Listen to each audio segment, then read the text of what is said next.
Bienvenue. Aujourd'hui, on explore un peu le monde fascinant des signaux, en s'appuyant sur les documents que vous nous avez fait parvenir. Oui, bonjour. On va essayer de décortiquer un peu le son et la lumière, voir ce qui les caractérise, comment ils se déplacent. Et aussi les dangers potentiels mentionnés dans ces sources, c'est ça. Un programme assez riche. Tout à fait. Alors, pour commencer, qu'est-ce qui définit un signal d'après ces textes? Il y a des caractéristiques de base, non? Oui, alors les documents insistent sur deux points principaux. La fréquence, qu'on mesure en hertz, le fameux hertz. Ça donne la hauteur d'un son ou la couleur pour la lumière, en gros? C'est ça. Et puis, bien sûr, il y a la vitesse à laquelle il se propage, la distance parcourue en un certain temps. Classique, oui. En kilomètres-heure ou en mètres par seconde, avec la petite conversion par 3,6 si besoin. Bon, Mais c'est surtout sur cette notion de propagation que les sources marquent une différence fondamentale. Entre le son et la lumière, ça voyage pas du tout pareil. d'accord. Alors, le son, justement, qu'est-ce qui ressort? Apparemment, il est un peu dépendant.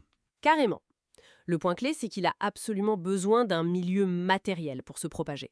De l'air, de l'eau, un solide. Peu importe quoi, mais il faut de la matière. Exactement. Sans matière, pas de son. C'est pour ça que dans le vide de l'espace, c'est le silence total, quoi. Logique. Le son, c'est une vibration de quelque chose. Voilà. Et c'est pour ça aussi que sa vitesse change beaucoup selon le milieu. Plus vite dans l'eau que dans l'air, par exemple. C'est un détail, mais important dans certains contextes techniques évoqués. Et la lumière, alors? Elle s'en fiche du vide. C'est sa grande force mise en avant dans les textes. La lumière des étoiles, par exemple, elle traverse des millions de kilomètres de vide pour nous arriver. Donc pas besoin de support matériel pour elle. Non. Et une autre chose soulignée, c'est qu'elle se propage en ligne droite. Ah oui, Hmm. tant qu'elle ne rencontre rien. C'est ça. Tant qu'il n'y a pas d'obstacle ou de changement de milieu, hop, ça file tout droit. D'accord. Et ça explique peut-être pourquoi les documents font la différence entre ce qui crée la lumière Les sources primaires, oui, comme une ampoule, le soleil.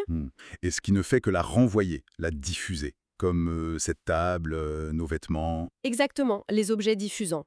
On voit un objet parce qu'il nous renvoie la lumière qu'il reçoit. C'est une base importante, visiblement, pour ensuite aborder les risques. Oui, les dangers. Parce que ce n'est pas juste théorique tout ça. Pour le son, quels sont les problèmes concrets mentionnés? Les sources sont assez claires là-dessus. Le risque principal, c'est pour l'audition, évidemment. Ça dépend du niveau sonore, l'intensité en décibels, dB. Le fameux seuil des 90 décibels revient souvent, non? Oh oui, c'est cité comme une zone de danger potentiel. Mais attention, ce qui est souligné aussi, c'est la durée d'exposition.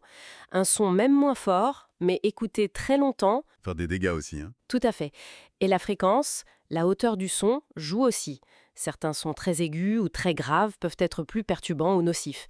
Il y a un appel à la vigilance, quoi. Vigilance aussi du côté de la lumière, j'imagine. Les risques évoqués. Absolument.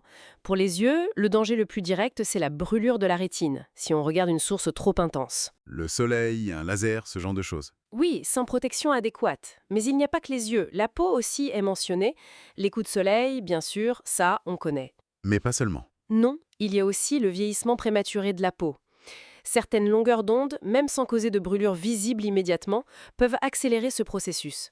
Les sources insistent sur le fait que ce sont des conséquences réelles et évitables. D'accord. Donc, si on essaye de synthétiser rapidement, le son, il lui faut de la matière, on fait gaffe au volume, décibels et à la durée, et la fréquence Hertz compte aussi. C'est ça. La lumière, elle, traverse le vide, file droit, et on fait la différence entre ce qui émet et ce qui diffuse. Voilà. Et le point crucial, ces deux types de signaux qu'on côtoie tous les jours présentent des dangers réels pour nos oreilles, nos yeux, notre peau. C'est bien détaillé. Tout à fait. Et ça ramène, je trouve, à une réflexion intéressante à partir de ces lectures, maintenant qu'on a ces notions en tête, comment ça se propage différemment, le besoin de matière ou pas, les dangers spécifiques. Oui, Comment ça devrait changer peut-être notre façon d'interagir avec notre environnement. Tous ces sons, toutes ces lumières. on devrait être plus conscient, peut-être. C'est un peu ça, je pense, l'invitation des sources. Faire attention au volume dans les écouteurs, à la lumière bleue des écrans le soir. Savoir que ce n'est pas anodin, quoi. Une prise de conscience, en somme. Quelle vigilance on adopte face à tout ça? Exactement. C'est peut-être la question à garder en tête après cette discussion.